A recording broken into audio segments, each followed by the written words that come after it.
grid area is structured. Each of these small rectangles is called a cell.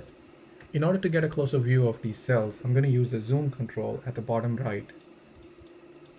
And this zoom control works just like a magnifying glass. It actually makes you see things bigger, but it does not change any of the content itself. And as you can see here, one of these cells is selected and it's active by default. The selected cell has a slightly thicker black outline border around it. In this case, this is the selected cell. And each cell has a name, and this name uniquely identifies each cell in this worksheet. And the name is available in the small box called the name box above the column A.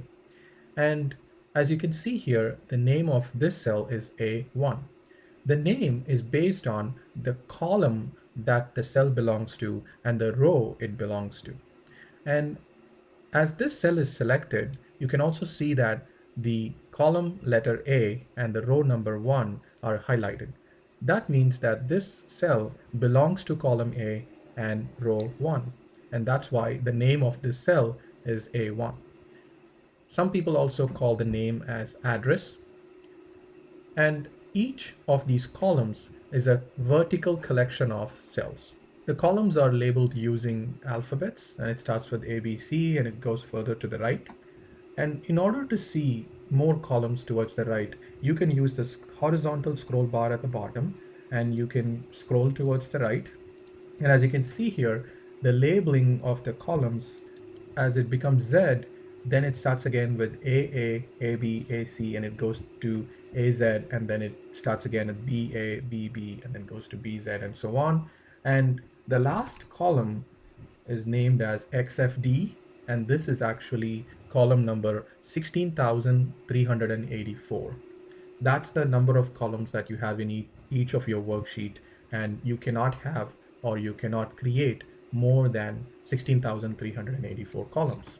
Similarly, the rows are named as well. The rows are named using numbers, and as you can see here, starting from 1, 2, 3 all the way down, you can use the vertical scroll bar to go down to see more rows, and there is a limit to the number of rows as well, and that limit is 1,048,576. You cannot create any more rows than 1,048,576. And as we notice that the rows and columns have limits, that automatically means the cells also have a limit. There are more than 17 billion cells available in each worksheet. Yes, there is a limit, but that is a lot of cells. Each cell is a place for us to store data individually. These cells are not connected to each other by default, so you can treat each of these more than 17 billion cells as individual containers where you can store data. Keep in mind that you can have more worksheets in your workbook, so each worksheet has a limit of more than 17 billion cells, but you can create more worksheets if you need. This scale makes Excel suitable for a variety of applications in a variety of environments. So we have to remember that when we are working in Excel, we are working with rows and columns and cells. Each cell is at an intersection of a column and a row, and each cell has a unique name that identifies it.